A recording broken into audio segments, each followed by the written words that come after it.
Hello, this is Mark Smith with Family Tree Counseling Associates, and I'm going to be speaking with you today on the topic 5 lethal marriage killers.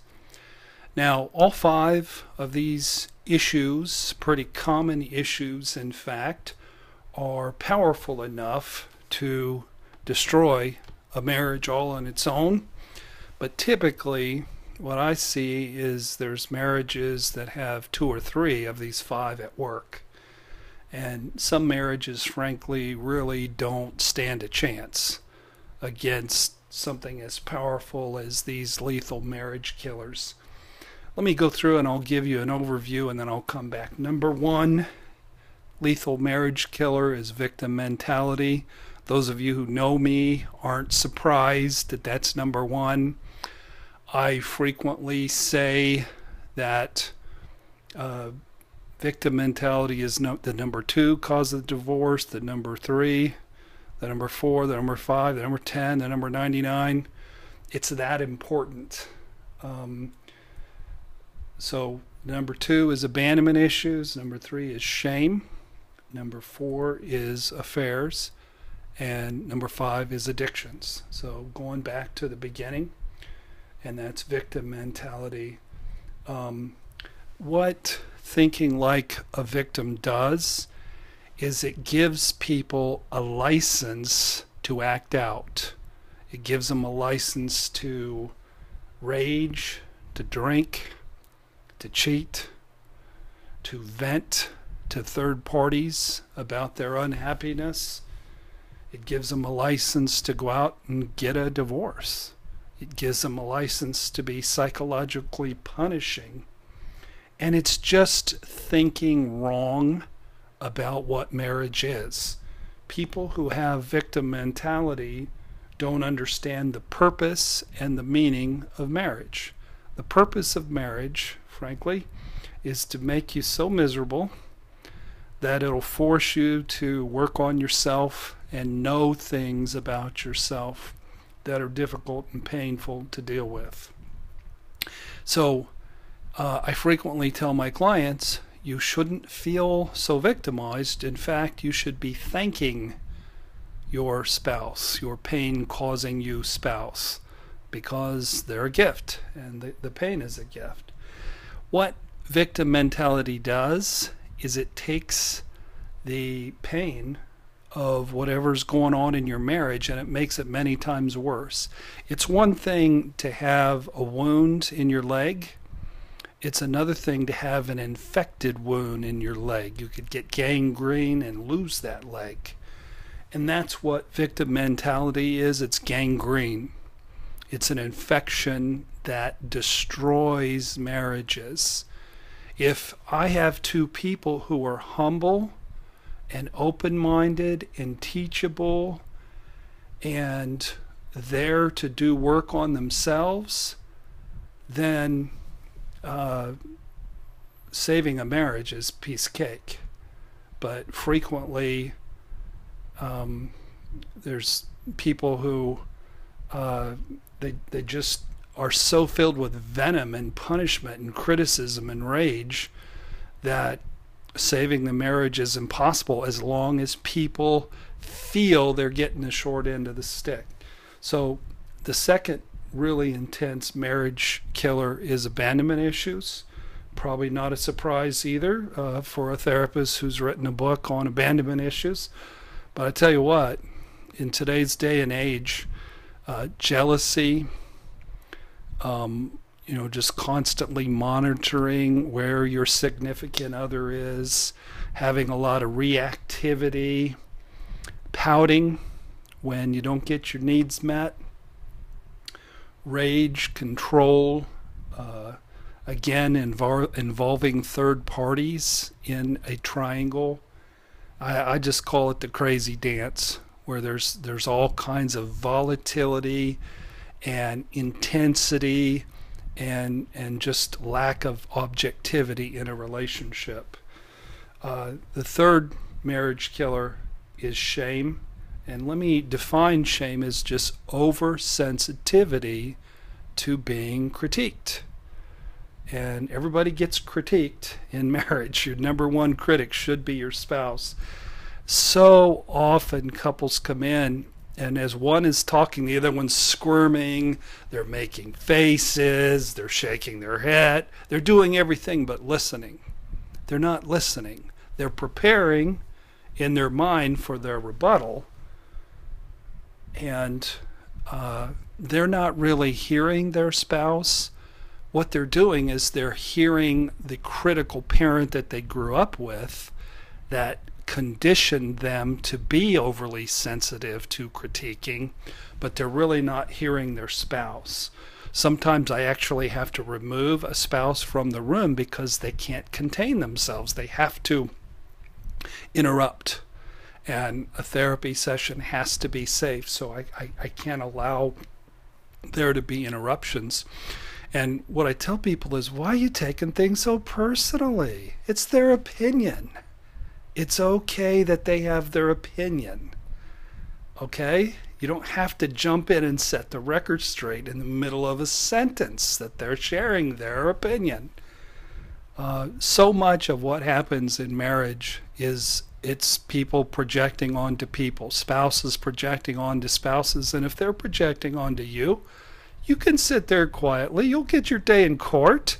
You'll have your time to share.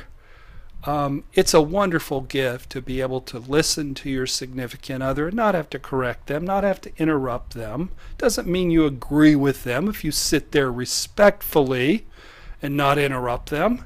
It just means you're being respectful and that you're trying to understand their perspective. And when you try to understand their perspective, you might just learn a thing or two. They actually potentially could have a point or two in their ramblings. So shame will just cause communication to cease and desist and just keep it from happening. And it's a shame when shame destroys communication, because if you're not communicating, then the lifeblood of a marriage has run dry, and it won't be long until that marriage is in danger. So talking about emotionally cut off relationships and danger, that brings us to the fourth thing. And people might think that this would be number one, affairs. It's not. It's not. There are more intrinsic things between two people than affairs. There's this myth that the main marriage problems are sex, money, and in-laws, and I haven't found that to be true as well. The main marriage problem that there is out there is victim mentality, and abandonment issues and shame are closely behind. However, if you are very distant in your marriage, like many people are who've been married or together for more than 7 years, anybody can have an affair. You just have to be lonely, and you have to be at the wrong place at the wrong time. And if you believe that you're incapable of having an affair, you're in danger of having an affair. People don't think right when somebody's got a hold of their heart and they're enmeshed. Affairs, very few of them that I've known about through the years as a therapist have been about sex. Most of the affairs that I've known about have been about unmet emotional needs that have more to do with talking than with physical touch of any kind. There's a book called His Needs, Her Needs that focuses on understanding what your needs are as an individual, understanding your significant others, and then going out of your way to meet those needs as a safeguard for your marriage. And that really works. And anybody who is distant in a marriage should fear affairs. Because I don't care if you're a Christian, I don't care if you're a therapist, I don't care if you're a nice guy, I don't care if you've never told a lie. Anybody can have an affair if you put them in the wrong circumstances. And somebody comes along who just happens to fit your prescription and fits you psychologically, So fear the possibility of having an affair. And if you start liking somebody, you know you're playing with fire and you could get burned. So then the last of these top 5 lethal marriage killers is addictions. And again, people might think, well, that's number 1. Alcoholism has to be number 1. No, it hasn't been it's a factor. And number 1 on my list of addictions and addictive behavior is alcohol. And number 2, I would put as a marriage killer is work. Is, for instance, a man just working all the time and not really having time to spend with his family, with his wife.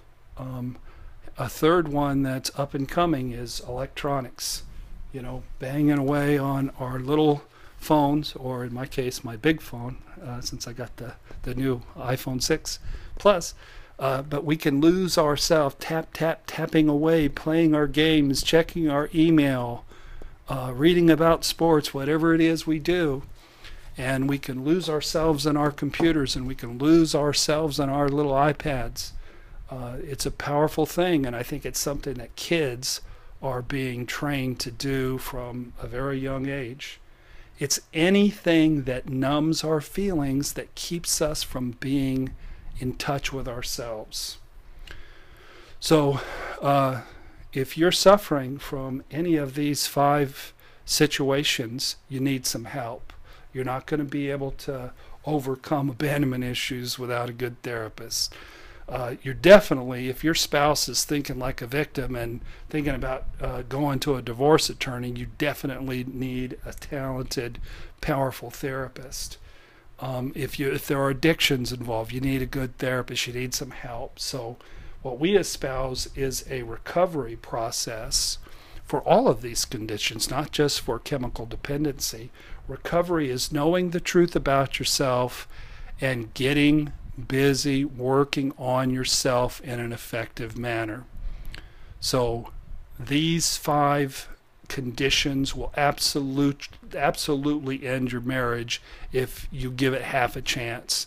And if these things are working, and especially if several things are working in your marriage, get some help.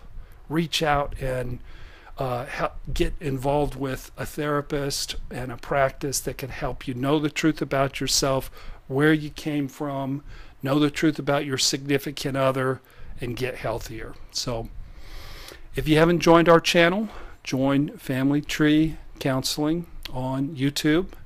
We're up to about 1,650 subscribers, and we're so grateful for that. And check out our website, familytreecounseling.com. I have books on abandonment issues. I have books on affair recovery. I have a book on shame. And all of these books will talk about victim mentality and addiction. So encourage you to get those and download those onto your little electronic device that you can use for good. So thank you for watching the video, and God bless you.